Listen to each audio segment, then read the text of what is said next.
Bonjour, nous allons voir dans ce tutoriel comment archiver sur le site DocReglo les récépissés de déclaration. Ces déclarations, vous les recevez de l'ASN après avoir envoyé votre formulaire de déclaration. Ces documents sont très importants, très importants à enregistrer. Il faut absolument les avoir constamment à disposition parce que la sécurité sociale doit être effectivement en possession de ce numéro et quelquefois, des années après l'obtention de votre récépissé de déclaration, la sécurité sociale se manifeste pour obtenir ce numéro. Donc il faut que vous soyez en mesure de récupérer ces informations sans difficulté. C'est pour ça que l'archivage sur le site semble effectivement une solution simple et fiable. Donc là, nous voyons que nous avons déjà une déclaration qui est un petit peu ancienne qui a été archivée.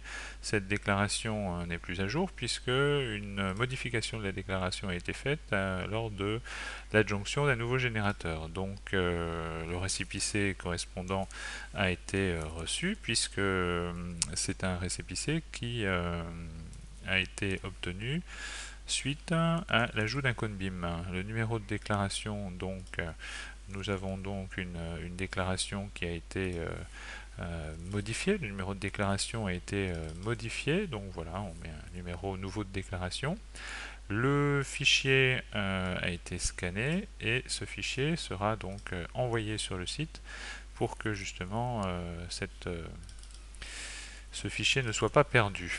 Donc tout est fait, on a remis à jour le numéro de déclaration. Attention quant au numéro de déclaration, parce que les numéros de déclaration doivent être bien visibles là. Ce sont les numéros de déclaration qui sont mentionnés sur votre récépissé de déclaration, mais attention, néanmoins, lorsque des formulaires sont remplis automatiquement par le site, par exemple des formulaires d'envoi de la liste des générateurs à l'IRSN ou alors des formulaires comme ceci sur l'évaluation des risques ou l'analyse prévisionnelle, ce n'est pas ici que l'information sur le numéro de déclaration est recherchée, mais plutôt au niveau de votre espace personnel. Donc votre espace privé comporte aussi une information sur le numéro de déclaration. Donc c'est cette information mentionnée dans l'espace privé qui doit être toujours mise à jour pour que justement les autres documents aillent piocher la bonne information.